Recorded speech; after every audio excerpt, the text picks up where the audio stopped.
It's like we live in a room, and there's a poster on the wall.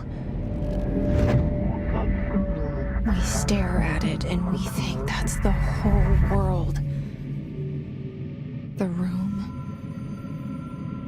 and the poster. But it's all a lie. Something to distract us from the truth. They're lying to us. We're lying to ourselves. The room's not the world. The world is much bigger and much stranger. There's a hole hidden behind that poster that leads to the real world. We all feel safe in that room.